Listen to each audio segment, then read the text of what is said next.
La directrice de l'entreprise vinicole Lisanne Tussard espère que ce label unique fabriqué à Hong Kong sera un plus pour le succès du vin. Ça a une valeur initiale par sa nouveauté, un peu de choc en voyant une bouteille qui affiche produit de Hong Kong, car il n'y a jamais eu de bouteille de vin qui a déjà eu cette étiquette. Hong Kong ne possède pas de vignoble, de sorte que toutes les variétés de raisins arrivent congelées des États-Unis ou d'Italie. Ensuite, l'ensemble du processus de décongélation, fermentation, vieillissement et de mélange a lieu dans la nouvelle cave locale. La cave n'utilise pas de sulfate ou de conservateur et distribue les vins à des restaurants et hôtels du pays. Les visiteurs, lors d'une dégustation de vin à la société 8 Estates, sont intrigués par les nouveaux produits locaux. Ils sont très légers, des vins faciles à déguster.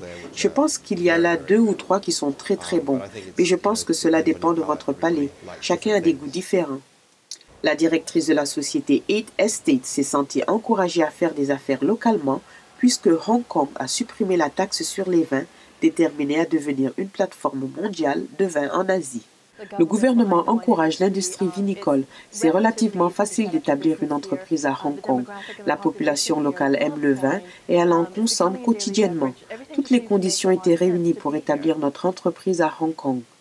La Chine n'est pas considérée comme une nation traditionnellement consommatrice de vin, mais la consommation en Asie est en pleine croissance, avec une prévision de 10 à 20% par an de croissance dans les 5 années à venir.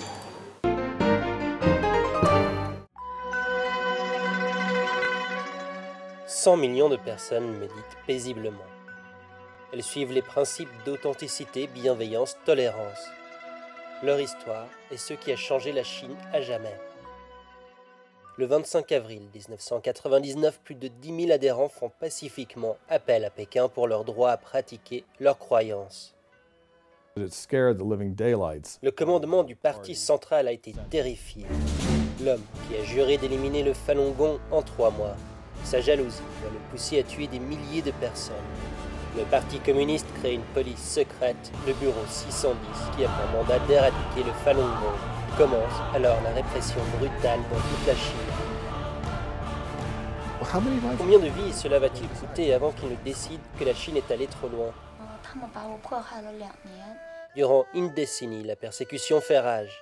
Pendant une décennie, les pratiquants de Falun Gong endurent.